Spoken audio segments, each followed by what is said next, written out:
Satya Sai Baba, c'est un maître spirituel indien qui a vécu de 1926 à 2011. Il s'est autoproclamé comme étant la réincarnation de Shirdi Sai Baba, un autre grand maître spirituel indien. Il avait un ashram, donc une sorte de temple où ses fidèles peuvent habiter temporairement et se réunir pour recevoir ses enseignements. C'était une star en Inde, les amis. Il passait souvent à la télé et des hommes politiques le consultaient pour prendre des décisions. Il a même reçu le président indien de l'époque dans son ashram. Les accusations contre lui, elles ont commencé en 1982, où un journaliste du nom de Tal Brooke affirme dans son livre L'Avatar de la nuit que Sai Baba a abusé de lui lorsqu'il était enfant. Le point de départ qui permet l'emprise, c'est donc de 1, la souffrance en vous, qui vous pousse à chercher des solutions à l'extérieur, et de 2, la croyance que le maître en question détient ces solutions et qu'il finira par vous les donner. Mais ne vous dites jamais que vous êtes un être humain inférieur à un autre être humain, de manière globale. Et c'est valable nous concernant aussi. Je vous encourage fortement à ne pas me considérer comme supérieur à vous. Il y a des gens qui ont l'impression de savoir qu'en passant par des thérapies violentes pour vous, en fait ça va vous faire du bien et qu'il faut le faire et qu'ils savent mieux que vous ce qui est bon pour vous. Moi je suis pas d'accord avec ces enseignements et je les trouve toxiques. La spiritualité, c'est quelque chose qui est censé nous aider à aller mieux dans notre vie, n'est-ce pas? Par exemple, à dépasser nos souffrances, à nous sentir plus reliés au vivant, à gagner en connaissance de soi. Alors, pourquoi est-ce qu'il y a autant de personnes qui n'arrivent plus à réfléchir correctement depuis qu'elles suivent l'enseignement de certains maîtres spirituels? Pourquoi il y a des personnes qui se retrouvent bloquées à l'intérieur d'elles-mêmes et qui n'osent même plus penser ni être? Tout simplement depuis qu'elles sont prises dans un courant spirituel. Pourquoi ces personnes subissent un phénomène d'emprise de la part du gourou, du leader de leur communauté, qui est censé les aider normalement? Et pourquoi ont-elles le cerveau tellement court-circuité qu'elles n'arrivent même plus à s'avouer à elles-mêmes qu'elles ont peur de leur leader? Et enfin, pourquoi d'autres personnes encore subissent des abus et sont forcées de se donner physiquement à leur gourou? Ça c'est sombre. Toutes ces choses-là ne devraient pas être dans un monde normal, c'est des choses qui sont malsaines, ce sont des phénomènes d'emprise dans le domaine de la spiritualité, et malheureusement, j'en ai trop souvent été témoin, j'ai trop souvent entendu de faits qui se relatent à ça. C'est pour ça que j'ai décidé de faire cette vidéo. Je pense qu'il faut vraiment dissocier deux phénomènes. D'une part, on a ce que je vais nommer le chemin vers soi. C'est le regard que nous portons sur la vie, c'est la manière dont nous dépassons nos souffrances, et dont nous cheminons petit à petit pour nous reconnecter à qui nous sommes réellement, au-delà de nos conditionnements. C'est un chemin intérieur donc qui est propre à chacun. Et le mot d'ordre sur le chemin vers soi, c'est d'apprendre de nos expériences de vie et d'être à l'écoute de nous-mêmes. Et d'une autre part, nous avons les courants spirituels. Ce sont des enseignements qui peuvent se transformer en doctrine des fois, voire dans les pires des cas en dogme. La définition d'un dogme, c'est que c'est un avis qui est considéré comme une vérité admise et indiscutable. Donc c'est juste l'avis d'une personne, mais qui est considéré comme une vérité qu'on ne peut pas discuter, qu'on ne peut pas remettre en question. Et généralement, un dogme, il va s'accompagner de choses à faire, il va s'accompagner de rituels à effectuer, d'une sorte de ligne de conduite et de comportement. Tous ces enseignements-là, ils sont dispensés par des personnes saines des fois, ou bien par des personnes plus malsaines. Et étant donné que bon nombre de personnes se réfugient dans la spiritualité lorsqu'elles se sentent perdues dans leur vie, lorsqu'elles sont en recherche de sens ou lorsqu'elles font face à une crise existentielle. Les personnes qui sont dans cet état-là, elles sont facilement... Et vu que le leader d'une communauté spirituelle se présente comme une personne qui sait mieux les choses que vous, additionnez à ça le fait que tous les autres disciples de sa secte ou de son courant spirituel le soutiennent, eh bien vous avez tendance à vous remettre en question et à croire que vous êtes dysfonctionnel lorsque vous vous sentez de plus en plus mal en essayant d'appliquer les enseignements du maître. En plus, pour une personnalité perverse narcissique, être leader spirituel, c'est une place de rêve pour dominer facilement des personnes qui sont dans une démarche d'ouverture totale à ces enseignements. Oh, silence dans la rue là! Et encore en plus de ça, on est à l'ère du numérique, Legends. J'ai 30 ans, putain. Bon, donc il y a même plus besoin de louer des locaux pour créer une communauté spirituelle. C'est même plus besoin de louer une ferme ou de louer, je sais pas moi, des terres ou un truc comme ça. On peut le faire en ligne pour 40 € par mois sur Podia. Ma vidéo aujourd'hui, elle a pour fonction de mettre en lumière les comportements toxiques exercés par des gourous spirituels, par des leaders de communautés spirituelles. Je souhaite dénoncer les emprises pratiquées dans ce milieu et vous aider à ouvrir les yeux sur ce qui s'y produit et à constater que ce n'est pas normal de vivre ça et que c'est normal si vous le vivez mal et que vous n'êtes pas fou ou vous n'êtes pas en tort de le vivre mal. Et si vous ne vous sentez pas concerné par ce phénomène, ce qui est plutôt cool, bah vous pourrez gagner en connaissance de ce qui se passe de pas joli et de voire complètement fou dans ce milieu, et au moins vous serez rodé pour ne jamais tomber dans ces pièges. Donc on va parler d'abus aujourd'hui, on va parler d'emprise, et aussi de gourous spirituels complètement zinzin. Pour ça, je vais vous partager à la fois des faits divers, je vais vous partager des anecdotes dont j'ai moi-même été témoin personnellement, et je vais vous partager des extraits des témoignages de Claire et de Jennifer qui ont elles-mêmes vécu le phénomène d'emprise en milieu spirituel. Merci à toutes deux d'avoir accepté de témoigner pour enrichir cette vidéo. Et à chaque chapitre de la vidéo, je mettrai en lumière des mécanismes de manipulation utilisés pour que vous puissiez les comprendre et les déjouer, et je vous donnerai des conseils pour remettre votre cerveau en place face à ces phénomènes d'emprise, si je peux dire ainsi. On va commencer doucement par parler de certains pièges psychologiques doux, et plus la vidéo avance, plus on va parler des trucs hard, les abus, etc. Mais je vous avertirai quand on va rentrer dans ce chapitre, hein, voilà. Comme ça, si vous êtes sensible, vous pourrez passer au chapitre suivant. Bon, avant de dénoncer les agissements des gourous malsains en question, je vous explique pourquoi ça fonctionne. Pourquoi est-ce qu'une personne qui parle de choses complètement perchées en rapport avec la spiritualité, pourquoi cette personne est capable de vous retourner le cerveau à ce point? Partie 1. Préambule. L'état d'esprit de vulnérabilité. Jiddu Krishnamurti a dit « Tout sert de leçon. Il n'est pas question de guide, de philosophie, de gourou ni de maître. Le maître, c'est la vie elle-même, et vous êtes en état d'apprentissage permanent. Les maîtres détruisent les disciples, et les disciples détruisent les maîtres. Il vous faut être votre propre maître et votre propre disciple. » Et je suis d'accord avec lui sur ce point. En fait, les phénomènes d'emprise dans le domaine de la spiritualité, ils sont possibles car les personnes qui adhèrent aux enseignements d'un gourou, elles sont dans un état d'esprit d'ouverture et de vulnérabilité. Celles avec qui ça fonctionne, du moins. Ce sont souvent des personnes qui vivent une épreuve difficile dans leur vie, par exemple la perte d'un être cher, une dépression ou encore une sorte d'effondrement intérieur causé par une crise existentielle. Ces personnes cherchent des réponses et le maître spirituel se présente comme détenant les réponses qu'elles cherchent. Et si elles veulent accéder aux secrets détenus par le maître en question, alors elles doivent suivre son enseignement et l'appliquer à la lettre. Et que ce soit clair, je ne parle pas ici de toutes les personnes qui aiment la spiritualité, mais seulement de la relation d'emprise qui s'établit dans ce même domaine. Et les amis, petite parenthèse, si je porte ce magnifique débardeur avec des oreilles de lapin borgne dessus, c'est un cadeau qu'un ami m'a fait, en rapport avec le débardeur que porte le personnage de Bouddha dans la série Valkyrie Apocalypse, donc c'est un peu une dédicace à la fois à la série, à Bouddha et à mon ami. Donc sur ce, on passe à la suite. Le point de départ qui permet l'emprise, c'est donc de 1, la souffrance en vous, qui vous pousse à chercher des solutions à l'extérieur, et de 2, la croyance que le maître en question détient ces solutions et qu'il finira par vous les donner. Tant que cette croyance est ancrée en vous, alors l'emprise est possible. Et le premier piège que je souhaite mettre en lumière ici, c'est donc l'état d'esprit d'idéalisation. Piège numéro 1. L'idéalisation. Elle se présente en tant que guide spirituelle hautement expérimentée et guérisseuse. Elle se dit tantôt avoir 20 ans d'expérience, des fois 25 ans d'expérience, des fois 30 ans d'expérience. En fait, son discours il change suivant les vidéos que j'ai pu voir. Okay. Elle se dit connectée du coup à la source et aux guides spirituels en direct, qu'elle communique avec eux de façon claire et qu'elle les voit aussi.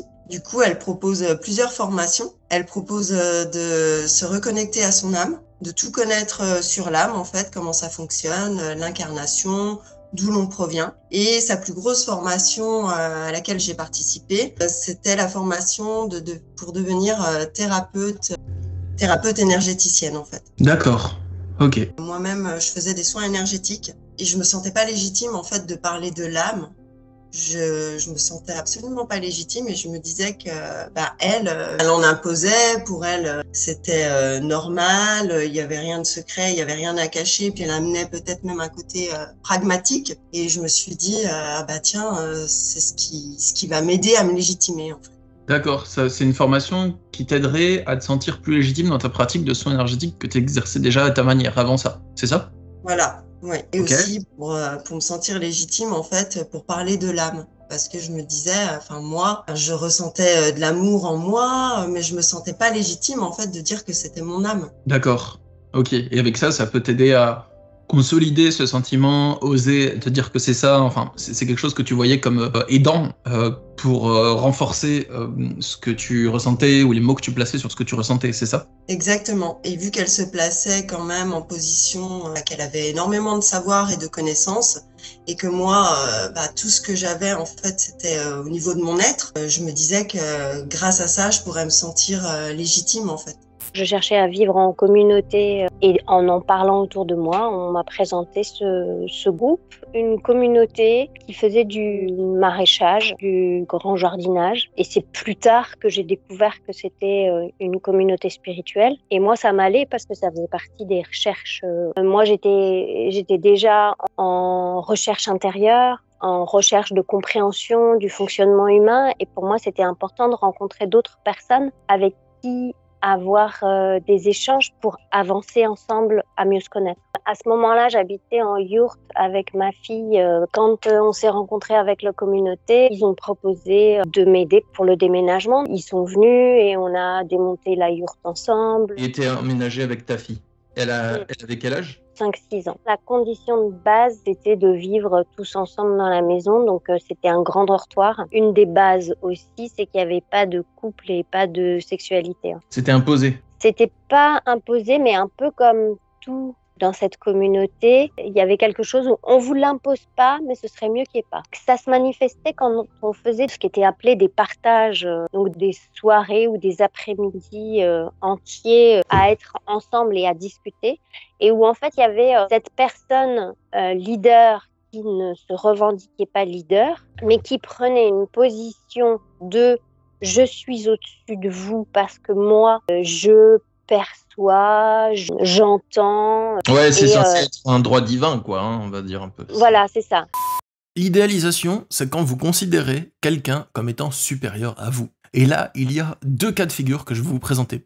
Le premier, c'est l'idéalisation voulue par le maître ou par le gourou. Il vous dit ou vous sous-entend qu'il est supérieurement évolué par rapport à vous et que vous devez apprendre de lui. À partir du moment où vous commencez à le croire, vous tombez dans le piège. C'était elle qui tirait les ficelles de cette communauté sans que ce soit dit officiellement, mais c'est ce qui se passait. Ouais. Ok. Sous couvert de je suis divine, il y avait eu un camion, un poids lourd et un camping-car qui avait été financé pour elle, pour qu'elle puisse partir à droite à gauche, soi-disant transmettre un savoir, mais de fait, ça se faisait pas, en fait. En fait, elle se prenait pour un maître spirituel. Et il faut que sa communauté l'entretienne et elle part en mission avec votre camion pour transmettre la divine parole. C'est ça.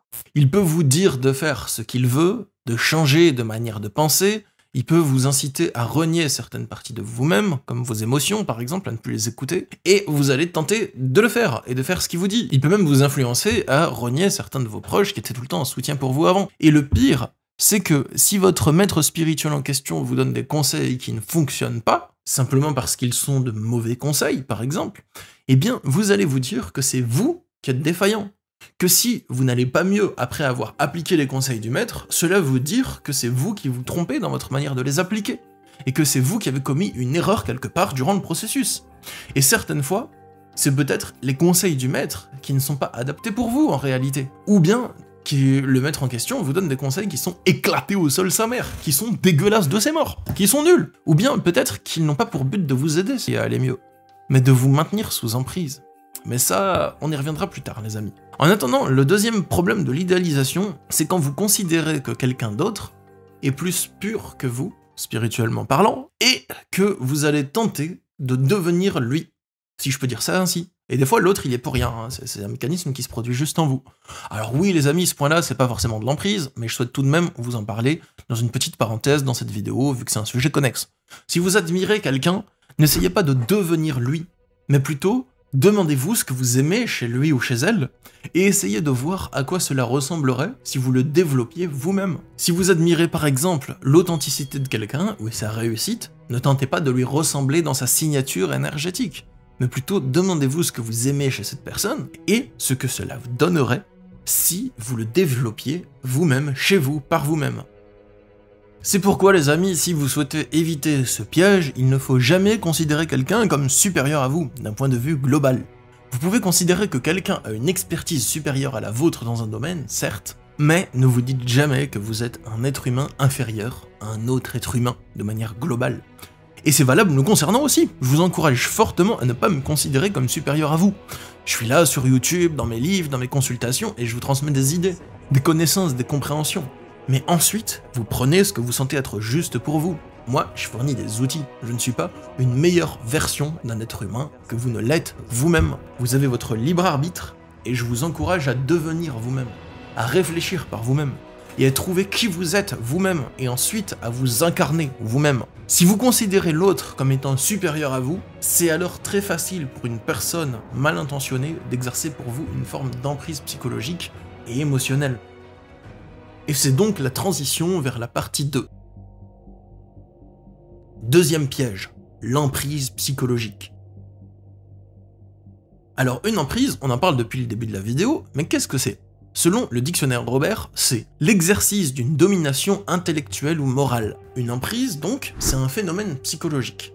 C'est quand une personne prend petit à petit le contrôle de vos pensées, vous dit ce que vous devriez penser, ce que vous devriez croire, et vous induit des désirs, des réflexions, comme l'illustre le témoignage de Claire. Elle partageait des enseignements, elle se basait sur le courant miracle au départ. Et quand je suis arrivée, en fait, le courant miracle apparaissait plus vraiment, mais elle faisait des enseignements plus à travers le fait de communiquer ce qu'elle vivait et chercher à interpréter des choses que nous, on vivait aussi, ou des relations, comment se jouaient les relations, qui correspondaient à ce qui nous intéressait. Sauf que la manière dont elle faisait, en fait, rapidement, venait culpabiliser sur si tu prends pas, si tu vas pas vers tel chemin ou machin, t'es plus en accord avec ton âme. Donc elle essayait de diriger tes choix de vie? Ouais, en quelque sorte, mais c'était vraiment caché. Quand on était en groupe, elle n'allait pas juger. Par contre, en dehors de ces moments, elle avait des moments privilégiés avec certaines personnes et des fois, elle demandait à parler à certaines personnes.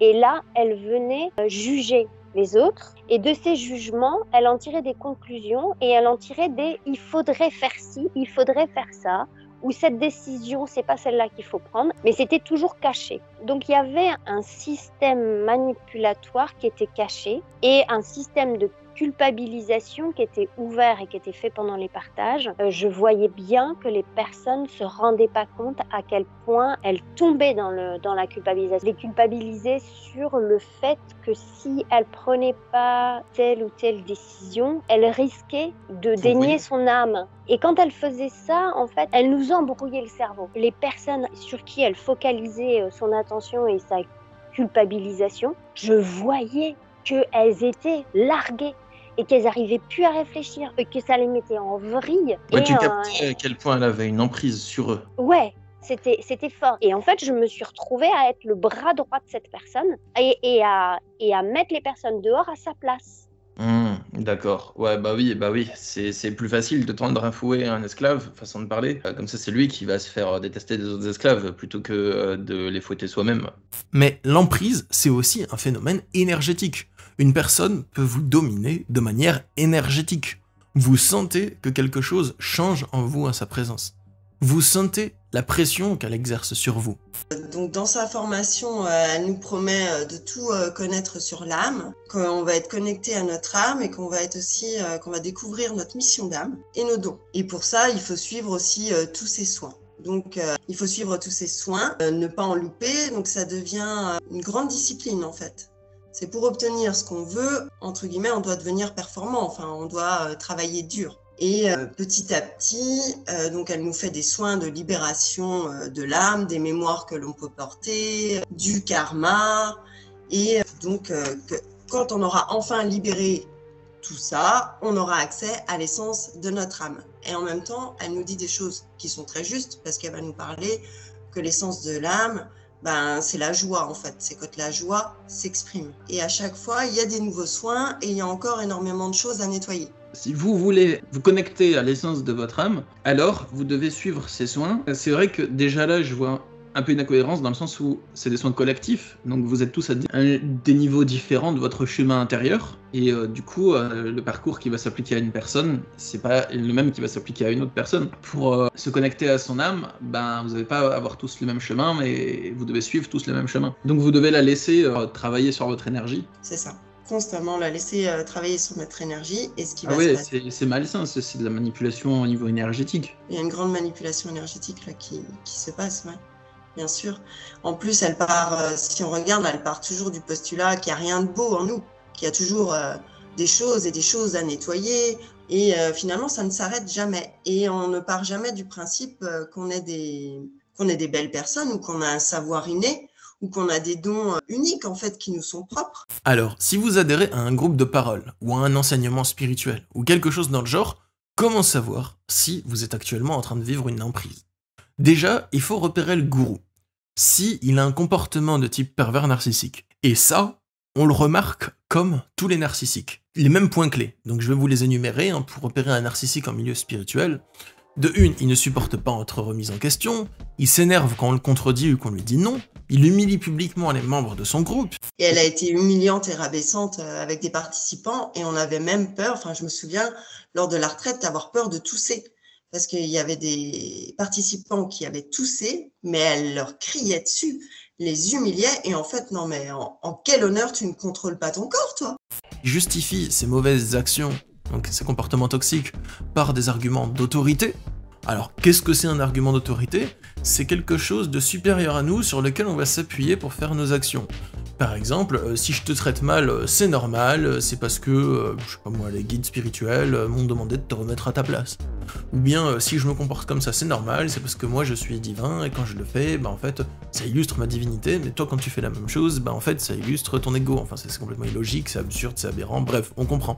On entretient financièrement cette personne. C'est la seule personne qui travaille pas, sous couvert de je suis divine et c'est ok qu'elle travaille pas et c'est tout à fait normal. Et c'est tout à fait ok pour tout le monde. En fait, juste, même moi, je me rendais pas compte que c'était devenu ok. Mais c'était quand j'en parlais à l'extérieur, quand j'en parlais à ma famille ou à des amis, et puis ils me disaient ah oui, alors donc elle travaille pas. Et là, je me disais ah oui, c'est vrai qu'elle travaille pas.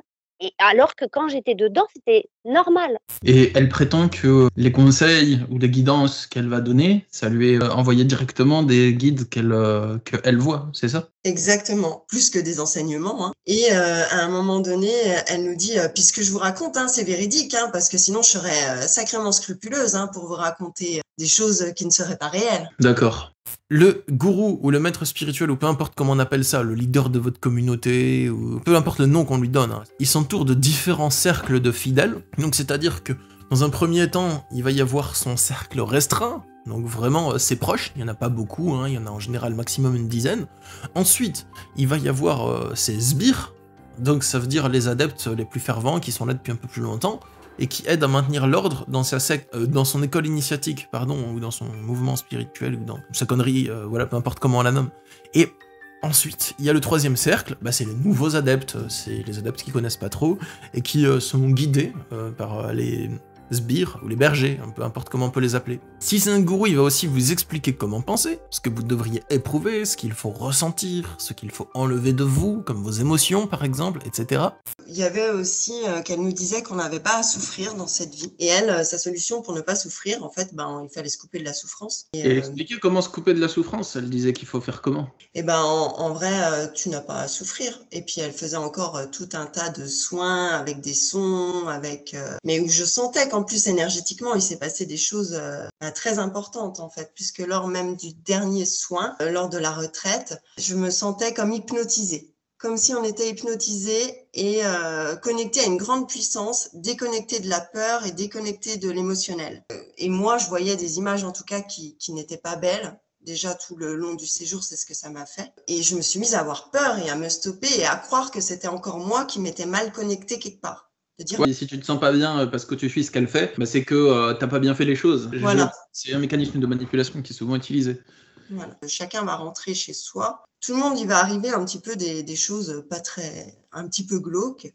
Et là, quand on va lui en parler, parce qu'on va la revoir en vidéo, elle va nous dire aussi que c'est normal. Parce que vu qu'on est en haute vibration, l'obscurité nous attaque. et elle va nous refaire des soins pour nous couper de nos dimensions supérieures qui nous servent à rien. Oh là là là là, quelle horreur. Il ne vous laisse pas réfléchir par vous-même. Il ne propose pas ces solutions, mais il les impose. Il décrit son enseignement comme étant une vérité suprême qui ne peut pas être contestée. Et c'est ça qu'on appelle un dogme. Je vais donner des exemples. Ça peut être les enseignements que je vous donne, je les reçois directement de Jésus-Christ qui me les envoie par canalisation. Donc vous ne pouvez pas les contester parce que ils sont divins, ils me sont envoyés directement par Jésus. Donc si vous les contestez, c'est que vous vous opposez à Jésus. Par exemple. Starfoula, moi je quitte cet endroit. C'est ce qu'on peut retrouver dans certaines sectes qui s'appuient sur Jésus pour exercer leur emprise, hein, voilà tout simplement. Ou bien on a Teal Swan aussi, c'est une gourou américaine qui considère que vu que, selon elle, elle aurait des perceptions plus développées que n'importe quel être humain sur cette planète, alors elle n'autorise personne à remettre ses propos en question, car les autres n'ont pas une vision du monde aussi large que la sienne. Pour moi, à partir du moment où un maître spirituel refuse que ses propos soient remis en question, ça annonce la toxicité de son enseignement. Et en plus, généralement, ces gugus-là, ils se contredisent d'enseignement en enseignement. C'est-à-dire qu'ils peuvent avoir des discours contraires d'un jour à l'autre. Et justement, à propos d'enseignements contradictoires, à propos de Teal Swan, eh bien, parlons-en de fausses thérapies qui vous détraquent le cerveau. Tout ce qui est aussi les techniques de thérapie violente, ça craint. Le fait de vous forcer à faire des choses traumatisantes, humiliantes, ou encore contre votre volonté, tout en décrivant ça comme étant une thérapie, pour moi, ça pue la merde. Désolé de le dire comme ça, mais j'en ai gros sur la patate. C'est quoi des patates, mon précieux? Une thérapie, ça ne doit jamais forcer la personne à faire les choses. Elle vient de son plein gré, et ne doit pas être contrainte de se faire du mal. Pour moi, vraiment, tout ce qui est thérapie violente, je pense que c'est vraiment de la merde, et je déconseille totalement.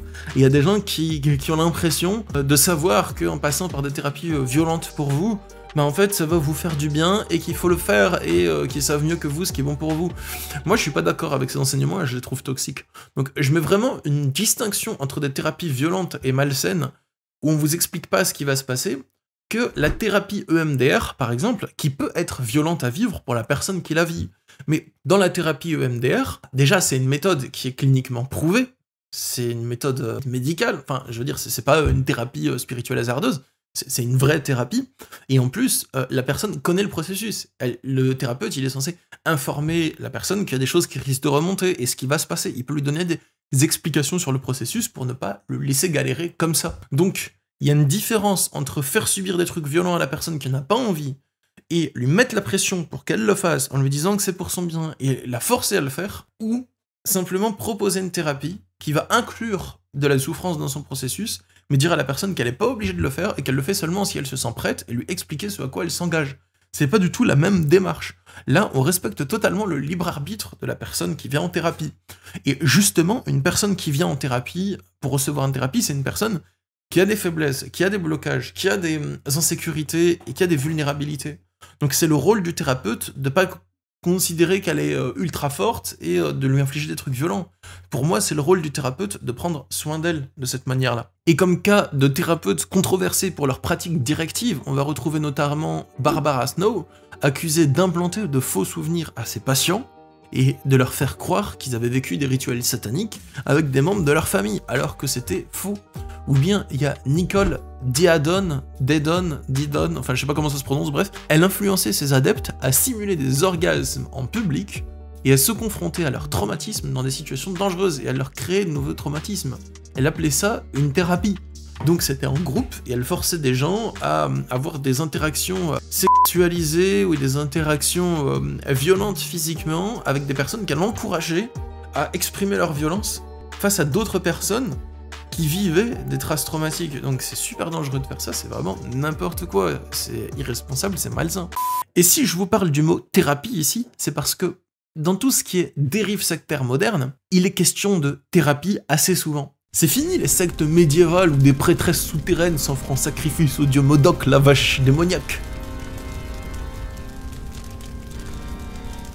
Ou encore, il y a de moins en moins de sectes New Age basées sur les guides spirituels ou des formes catastrophiques de torture mentale appelées à tort méditation, alors que c'est pas du tout de la méditation.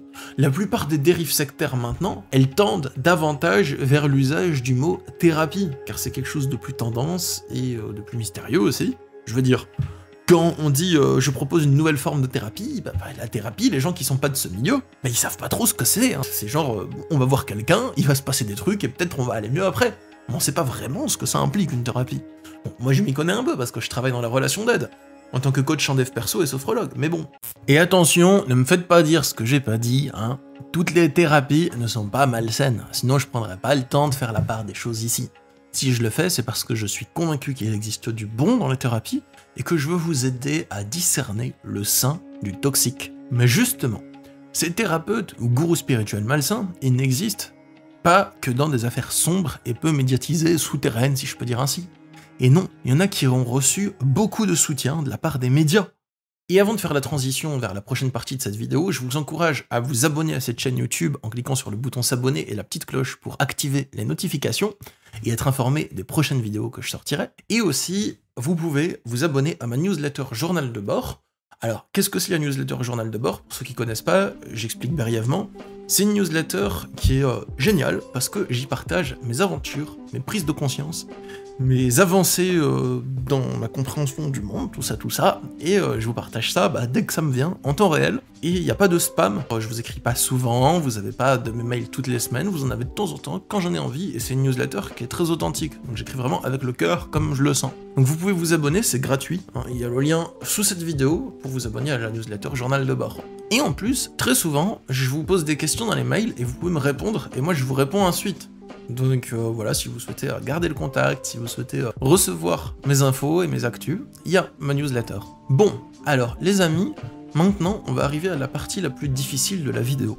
Donc si vous avez des traumas liés aux abus, ou que c'est un sujet qui est très sensible pour vous, je vous encourage à sauter ce chapitre de la vidéo et à vous rendre directement au chapitre suivant qui parlera des néolangages, qui est un sujet très soft. Sur YouTube, vous avez la possibilité de vous promener votre curseur en dessous dans la petite barre sous la vidéo, et vous verrez les différents chapitres et vous pouvez vous rendre là où ça vous chante. Maintenant que vous êtes avertis, passons au chapitre suivant. Les abus physiques de la part des maîtres spirituels. C'est tellement n'importe quoi ce que je vais vous dire ici, mais c'est que du réel. C'est vraiment de l'abus. Mais si je vous en parle ici, c'est pas pour faire du voyeurisme, parce que ça m'intéresse pas de faire une chaîne YouTube gossip, potin et voyeurisme. Voilà, c'est pas mon truc du tout. Je trouve que c'est une énergie assez basse. Mais juste, c'est pour vous mettre en garde et pour réaliser que ce qui vous est peut-être arrivé, c'est pas normal. Déjà, mise en garde. Ne laissez jamais quelqu'un vous faire quelque chose physiquement si vous n'êtes pas consentant. Et si vous avez des doutes concernant votre propre consentement, parce que c'est le principe de l'emprise de manipuler votre libre arbitre et votre consentement, alors dites non. Les doutes que vous pouvez avoir sur est-ce que je veux ou est-ce que je veux pas, considérez ces doutes comme un non. Ne dites oui que si vous êtes sûr à 100% de vouloir vraiment. Je parle ici de rapport charnel, mais j'emploie pas le mot pour pas démonétiser ma vidéo. Il y a des personnes reconnues comme maîtres spirituels qui profitent physiquement de leurs adeptes. Et ce, même en dehors des dérives sectaires connues. Donc ce que je veux dire, c'est que ça existe même en dehors de ce qui est vraiment qualifié comme des sectes, comme le mouvement de Raël par exemple, où là c'est super connu, ils s'en cachent même pas, il y a les anges de Raël, voilà. Mais je vais vous parler d'abord de Sai Baba. Satya Sai Baba, c'est un maître spirituel indien qui a vécu de 1926 à 2011. Il s'est autoproclamé comme étant la réincarnation de Shridi Sai Baba, un autre grand maître spirituel indien. Il avait un ashram, donc une sorte de temple où ses fidèles peuvent habiter temporairement et se réunir pour recevoir ses enseignements. Il a fait des œuvres caritatives, notamment pour apporter de l'eau dans les villages d'Inde, et il était super encensé pour tout ce qu'il faisait pour les Indiens qui n'avaient pas accès à l'eau. Il était aussi super médiatisé. C'était une star en Inde, les amis. Il passait souvent à la télé et des hommes politiques le consultaient pour prendre des décisions. Il a même reçu le président indien de l'époque dans son ashram. Donc c'était quelqu'un qui avait une aura énorme sur l'énorme pays de l'Inde. Il avait une immense influence dans le monde. Les accusations contre lui, elles ont commencé en 1982. Où un journaliste du nom de Tal Brooke affirme dans son livre L'Avatar de la nuit que Sai Baba a abusé de lui lorsqu'il était enfant. Ensuite, une fois que Tal Brooke a parlé de ça, il y a des langues qui se sont déliées. Il y a de nombreux hommes qui ont osé parler et déclarer eux aussi avoir subi des abus de la part de Sai Baba. Et c'est pareil pour le gourou spirituel Kees Raniere. c'est le gourou de la secte Nexium. Je vous en ai déjà parlé dans une ancienne vidéo sur mon autre chaîne YouTube. Il était considéré comme un maître à penser, et il se déclarait être la réincarnation d'Adolphe lui-même. Et oui, chez les gourous, j'ai remarqué que c'est courant de se prendre pour la réincarnation ou l'avatar de quelqu'un. Donc, si vous avez un maître spirituel qui vous dit qu'il est la réincarnation de je sais pas qui, faites attention. Peut-être que c'est vrai, il y a des chances. Mais il y a des chances qu'il soit complètement cramé du ciboulot et qu'il exerce une emprise sur vous et qu'il soit toxique. Donc, essayez d'identifier s'il n'a pas des comportements narcissiques ou des comportements d'emprise, et vous verrez plus clair. Voilà. Maintenant, à l'heure où je vous parle, Kees Raniere, il est en tôle à perpétuité. Il a pris 126 ans d'années de prison pour trafic sexuel et ainsi que 6 autres chefs d'accusation graves. Et il croupit probablement là-bas avec R. Kelly, et tant mieux, voilà. Mais avant ça, il faisait des festivals où il réunissait jusqu'à 12 000 personnes. 12 000 personnes dans un festival, c'est le nombre de personnes qu'il y avait dans le festival No Logo en 2016, qui est un festival de reggae, donc c'est un truc de fou. Il y a des hommes politiques qui étaient en lien avec lui, la fille d'un ancien président d'un autre pays, il y a des acteurs connus qui adhéraient à son mouvement, et des acteurs qui ramenaient des personnes dans ce mouvement, comme Alison Mack de Smallville, ou je sais plus comment elle s'appelle, l'actrice de Battlestar Galactica. Et encore plus choquant, il y a le Dalai Lama lui-même qui a écrit la préface du livre de Kees Raniere, avant que le Dalai Lama ne soit trop occupé à se faire sucer la langue par des enfants. Et il y a encore pire, parce que pour obtenir cette préface du Dalai Lama, qu'est-ce qu'il a fait Kees Raniere? Il a vendu une membre de sa secte, celle qui lui servait de portefeuille, parce qu'elle lui donnait le plus de thunes, et elle finançait ses activités parce qu'elle était matrixée par la secte, et il l'a vendue pour qu'elle ait des rapports charnels avec un lama, pas l'animal, d'accord, on parle pas de l'animal, le lama, je parle d'un humain qui porte le titre de lama, et qui servait d'intermédiaire avec le Dalai Lama, et grâce à ça, il a pu obtenir cette préface. C'est bien un lama qui se tient fièrement en plein milieu d'un salon. Mais le livre aujourd'hui, il est interdit à la vente, et on peut le trouver sur eBay pour plus de 200 $. Bien sûr, je n'en ai pas de copie, parce que je n'ai pas intérêt d'avoir ces objets de collection malsains, je préfère collectionner des cartes Yu-Gi-Oh rares, ou des bonnets Carhartt introuvables, Lucy Ford Hat, je galère à le trouver. Mais bon, ça, c'était la partie dark de cette vidéo. J'ai essayé de pas trop en parler longtemps, car je veux pas faire de voyeurisme, et puis, ce sont tout de même des choses assez rares. Mais maintenant, voyons l'aspect plus psychologique, celui sur lequel vous avez du pouvoir.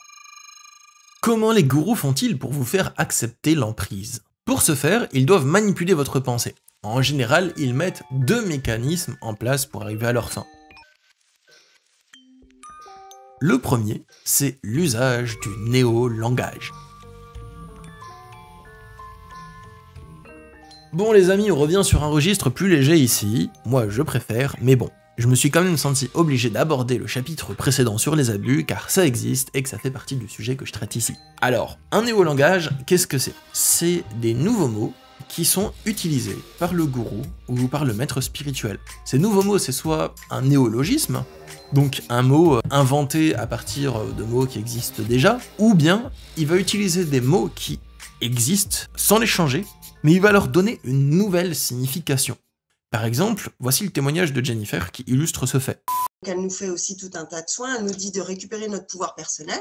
Et de le récupérer en faisant quoi? Et le récupérant en faisant ces soins à elle qu'elle faisait sur nous. Et en fait, moi, à ce moment-là, tout ce que je regarde, dans la salle, je vois une quarantaine de personnes et je me dis, mais elle nous fait devenir des moutons comme elle. À aucun moment, en fait, on était unique. On devenait les petits soldats qui la représentaient. C'est une manipulation d'un mot. Elle manipule l'appellation au pouvoir personnel. On appelle ça le néo-langage. Donc, soit ils vont inventer des mots composés d'autres mots, ou soit ils vont prendre des mots qui sont déjà dans le dictionnaire, mais ils vont leur donner un autre sens. Donc là, si le pouvoir personnel, c'est nettoyer ton karma en subissant ses soins pendant des années et des années, aller à tous ses ateliers, suivre ses formations. En fait, c'est plus ton pouvoir personnel, mais c'est autre chose qu'elle appelle pouvoir personnel. J'ai eu un choc émotionnel. C'est quand on arrive à la retraite, donc elle commence à dire, bon, le cœur c'est joli, mais c'est stop en fait. Ici, vous n'êtes pas dans le monde des bisounours. Et elle dévalorise le fait qu'on soit dans le cœur et dans la compassion. Parce que c'est la conscience qu'il faut.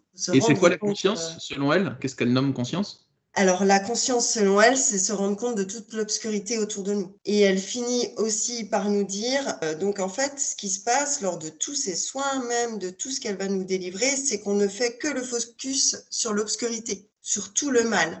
Et elle en finit aussi par nous dire que quand on est dans la lumière ou quand on brille, on attire l'obscurité qui essaye de nous détruire à tout prix, en fait. Donc là, moi, je vais avoir des grandes peurs en moi. Bah oui, c'est ce qu'elle a. Ça veut dire, si tu es heureuse, bah en fait, il y a les ténèbres qui vont te ronger, et en fait, il faut que tu restes orienté vers tout ce qui va pas en toi, et que tu te concentres surtout des choses négatives en toi, et que tu vois rien de beau en toi. Et donc, c'est ça la conscience, selon elle. Voilà. Donc, encore une fois, c'est l'utilisation du néo-langage. D'accord. Enfin, parce qu'elle manipule un mot pour lui donner une autre signification. Oui, oui, oui. Donc les amis, la morale c'est qu'il faut faire attention quand quelqu'un donne un autre sens au mot connu et qui veut vous amener à adopter cet autre sens. Après c'est pas comme moi quand je parle de l'âme et que j'explique ce que moi je place derrière le mot âme. Quand je fais ça, à chaque fois je vous précise que c'est ma définition du mot âme, que c'est ma vision des choses et que vous avez le droit d'avoir votre vision des choses qui est différente. Je partage juste la mienne. Et je vous dis, bah écoutez, si vous voulez y adhérer, vous pouvez, si vous voulez ne pas y adhérer, vous n'y adhérez pas, faites comme vous le sentez. À chaque fois, je précise que c'est juste parce que je sais pas quel autre mot placer sur ces phénomènes, et que je vous encourage à réfléchir par vous-même. Donc là, on a parlé du néo-langage. Et en plus de ça, de l'emprise classique, le maître spirituel qui manipule ses fidèles, il utilise en général un tunnel de pensée corrompue. C'est ce que j'appelle le piège du paradigme malsain. C'est un système de pensée dans lequel le gourou veut enfermer votre esprit pour vous manipuler. En général, il se construit en plusieurs étapes, plusieurs anneaux si je peux dire ainsi. Avant de les détailler, je vais laisser Jennifer s'exprimer sur le sujet. Il y a comme une dépendance qui se crée parce que vu qu'elle se dit tout le temps dans le savoir, qu'elle a toutes les informations des guides, que en fait il faut continuer de la suivre, entre guillemets, si on veut pas être laissé pour compte. Et puis aussi, elle propose sa formation de thérapeute, qui va être extrêmement chère en plus. Elle nous appâte avec cette formation pour devenir thérapeute, pour être expérimentée, et elle nous garantit qu'avec sa formation, on aura 100% confiance en nous, qu'après sa formation, de toute façon, il n'y a pas d'échec, que toutes les personnes qui ressortent de sa formation deviennent des thérapeutes expérimentés qui savent soigner et libérer les personnes. D'accord. Donc, on va traiter tout ce qui est systémie familiale. Elle va nous parler de soins énergétiques. Elle va nous faire énormément de soins, là encore, nous disant qu'on a encore énormément de choses à libérer pour être au plus proche de notre être véritable. À la fin de cette retraite, c'est que c'est au mois de novembre. Et là, je suis complètement cassée. C'est-à-dire que j'ai perdu l'émerveillement en moi. Donc, le mois de décembre arrive, moi qui adore Noël, enfin, le côté féerique, émerveillement, jouer avec les enfants. Il n'y a plus rien. C'est complètement cassé. J'ai même peur de jouer ou d'être dans ma joie parce que je me sens totalement tremblante à l'idée d'être moi-même, en fait. Et là, je me dis, mais non, ça suffit. Mais le pire, c'est que j'avais vu qu'il y a l'effet de masse, les 40 personnes, là, enfin, tout le monde se remet à la fin de la retraite à aller dans ce cursus qui est parti pour 1 an. Je me dis, bon, je m'inscris quand même, mais je tiens 1 mois et là, je dis stop, non, ça va trop loin. Je sais que c'est pas la direction. Ça ne va pas, il n'y a pas de plaisir. Il faut être des bons petits soldats de la lumière, mais en fait, il faut toujours être en bataille avec... Il faut être des soldats de la lumière, mais en même temps, il faut pas être dans la lumière, donc il faut pas être dans la joie, parce que sinon, tu t'écartes de ton chemin et tu te fais attaquer par les ombres, donc il faut voir tout le temps ce qui va pas, rester dans une énergie basse, de se concentrer sur le négatif en soi, et se voir de manière négative. Et donc, t'as pas de confiance en toi à ce moment, c'est dur d'avoir foi en l'avenir, c'est dur d'avoir du sens à la vie. Dans ces moments-là, il vous détruit psychologiquement pour que vous continuiez à, de une, lui donner de l'argent, de deux, exercer une emprise sur vous, et probablement qu'elle aime ça et qu'elle s'en nourrit. Ah oui, totalement. Comprenez que pour vous tenir sous emprise, le gourou, il a besoin d'enfermer votre esprit dans une cage, histoire que vous n'arriviez pas à penser en dehors de la boîte. Pour ce faire, ils vont commencer par essayer de vous faire adhérer à un principe, admettre une idée de base, et en fonction de cette idée de base corrompue dans votre esprit, ils vont construire plein d'autres idées dans votre esprit. Par exemple, pour Claire, c'était le fait que cette femme, qui était un peu la leader de ce groupe, si on peut dire ça ainsi, c'était le fait qu'elle connaisse ce que vous dicte votre âme. À partir du moment où vous avez cette certitude, vous allez faire ce qu'elle vous dit, logiquement. Et pour Jennifer, ça pouvait être que des êtres malveillants rôdent autour de vous pour vous attaquer dès que vous êtes dans la joie. Ou dans d'autres cas, ça peut être le fait que des reptiliens ou d'autres machins du genre rôdent dans votre énergie. Donc ils vont créer un problème, les maîtres spirituels, les gourous, et ensuite ils vont vous proposer une solution. Une solution qui est de faire ce qu'ils disent, et généralement, on retrouve toujours les mêmes modèles de solutions. Ça consiste à acheter leur formation, ou à participer à leur stage qui coûte une blinde, ou bien à les laisser avoir davantage de pouvoir psychologique sur vous. Les gourous spirituels, les amis, ils vont jouir de l'argent qu'ils vous soutirent et de la domination intellectuelle et émotionnelle qu'ils vont exercer sur vous. Donc, la solution que je vous conseillerais, c'est la suivante. Si vous sentez qu'un mouvement auquel vous adhérez commence à vous échapper, que ça va trop loin, que c'est trop pour vous, je vous encourage de prendre un peu de distance, de couper les réseaux avec ces personnes, de couper les contacts avec les personnes qui sont dans ce groupe, de vous désabonner des réseaux sociaux un moment, juste pour faire le vide, pour vous remettre à zéro, pour repenser par vous-même et voir comment vous le sentez. Et si vous avez peur de vous faire bannir de ce mouvement parce que vous le quittez temporairement, je vous invite à relativiser. Si un mouvement qui est censé être pour votre bien-être vous renie, si vous vous écoutez et que vous prenez un temps pour vous, alors c'est pas sain du tout. Ça révélera leur comportement toxique, vous voyez. Pour moi, c'est ce genre de truc là qui confirme que vous faites bien de vous couper de ce mouvement, s'ils réagissent ainsi. Bon les amis, on va bientôt passer au récap et au conseil de la fin, mais avant je vous avais dit que je vous raconterais une anecdote que j'ai vécue, et la voici. Je vais pas donner les détails par respect pour la vie privée des gens concernés, mais j'en parlais un peu quand même. Une fois je participais à une retraite spirituelle dans le désert, organisée par quelqu'un, et il y avait un autre groupe de retraite spirituelle dans le désert à côté. C'était un homme qui guidait cette retraite, et déjà il avait pris beaucoup de personnes, je crois qu'ils étaient plus de 20, et pour une personne solo, d'encadrer les ateliers et le processus intérieur de 20 personnes, c'est pas possible, ça ne fonctionne pas. Je le sais parce que j'organise des retraites depuis plusieurs années, et pour moi le nombre maximum de personnes que je prends, c'est 9 personnes. Après, si on est 2 organisateurs, peut-être on peut en prendre plus, mais en étant tout seul, c'est pas possible. Et dans cette retraite, il y a eu plein de trucs bizarres, il y a beaucoup de gens qui se sont plaints de son comportement narcissique et de sa manière bizarre de se mettre en avant, cet homme-là. Il y a des gens dans la retraite qui se sont écartés de son enseignement et qui sont plus isolés dans le désert, près du campement, mais qui se sont plus mis à part, en former des petits groupes, parce que ce qu'il faisait, c'était vraiment trop chaotique. Je sais qu'il avait forcé son fils à venir dans la retraite spirituelle, alors qu'on force pas quelqu'un à venir dans une retraite spirituelle, encore moins un membre de notre famille, ça va pas du tout. Ensuite, il s'était battu avec son fils pendant la retraite, alors que c'était l'organisateur dont je vous parle. Et après la retraite, il s'est aussi battu avec son fils, j'ai assisté à la scène, ils se sont tapés dessus dans l'hôtel où j'étais, et son fils il s'est blessé, lui il continue à lui hurler dessus, et j'ai voulu l'arrêter, je lui ai dit de se calmer, ensuite il a voulu faire un tête-à-tête avec moi, bon bref, moi j'ai pas donné suite, parce que ça m'intéressait pas. Mais bon, voilà, c'est pour vous dire que, en fait, dans les personnes que vous voyez comme des leaders d'organisations spirituelles, c'est des êtres humains, ils sont pas des dieux, ils sont pas des saints purs, des gens qui partagent leurs trucs. Même s'ils ont l'impression d'être un saint qui est pur, ils le sont pas. Et le fait de vous forcer à idéaliser la personne, ça va pas du tout. Bon les amis, vous êtes restés avec moi jusqu'à la fin de la vidéo? Dites-moi dans les commentaires si c'est le cas. Si vous êtes restés jusqu'à la fin, c'est bon signe pour moi ça, parce que je travaille pour rendre mon format de vidéo plus captivant et plus intéressant. Alors, dans un premier temps, je vais résumer les conseils que je vous ai donnés jusqu'ici. Si vous souhaitez éviter d'entrer sous l'emprise d'un maître spirituel, je vous ai donné les conseils suivants. Ne considérez jamais personne comme supérieur à vous en tant qu'être humain. Votre expérience de vie est votre maître le plus précieux. Attention, si une personne essaye de donner une autre signification aux mots que vous connaissez. Si vous n'êtes pas sûr d'être consentant ou consentante, alors dites non. Écoutez-vous. L'écoute de soi est toujours très importante. Et enfin, si vous en ressentez le besoin, autorisez-vous à couper un peu ou beaucoup avec le mouvement en question. Voilà pour les conseils que je vous ai donnés jusqu'ici. En guise de conclusion pour cette vidéo, je tiens à vous dire que, malgré tout ce que j'ai abordé ici, je trouve que la spiritualité, c'est bien. La spiritualité, ça m'a donné une ouverture sur le monde, ça m'a permis de rencontrer plein d'amis. Dedans, on peut y trouver des outils pour aller mieux, pour mieux connaître le monde, pour découvrir de nouveaux aspects du monde, de nouvelles perceptions de la réalité. Il y a du très bon dans la spiritualité.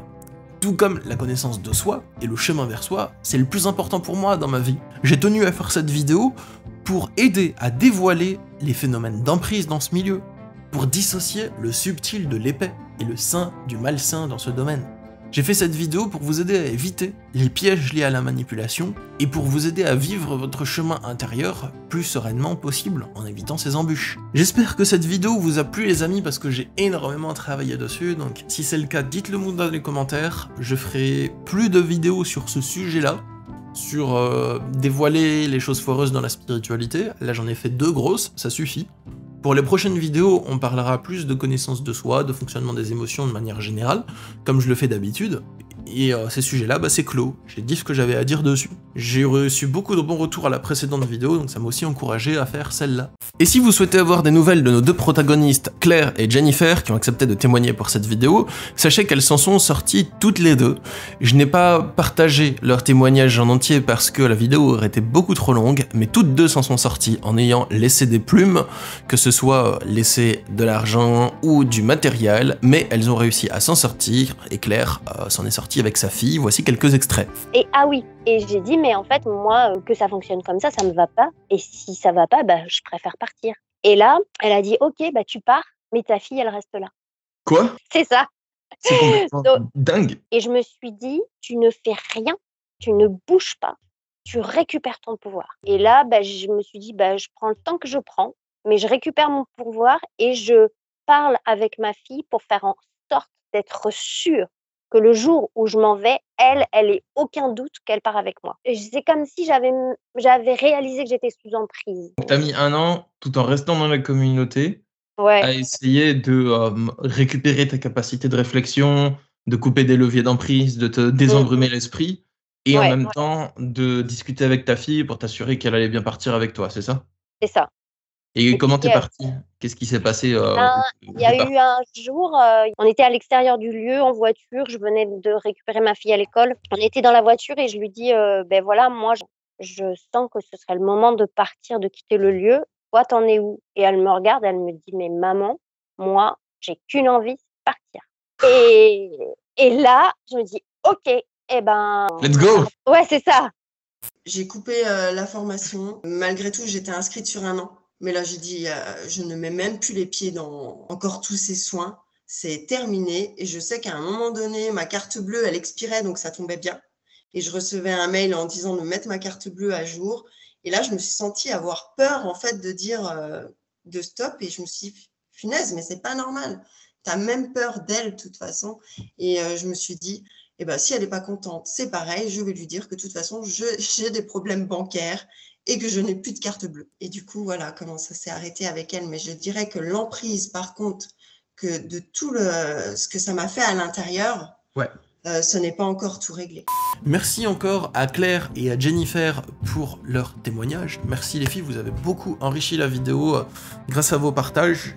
Le partage d'expériences, raconter des histoires, c'est quelque chose de très puissant, donc mille merci à vous les filles. Si vous souhaitez vous inscrire à ma newsletter Journal de bord, vous pouvez vous y inscrire. Il y a le lien dans la description pour vous abonner à ma newsletter et recevoir mes aventures assez régulièrement. Et moi je vous dis rendez-vous dans quelques temps pour une prochaine vidéo. Je sais pas encore quand, mais rendez-vous bientôt. Au revoir les amis!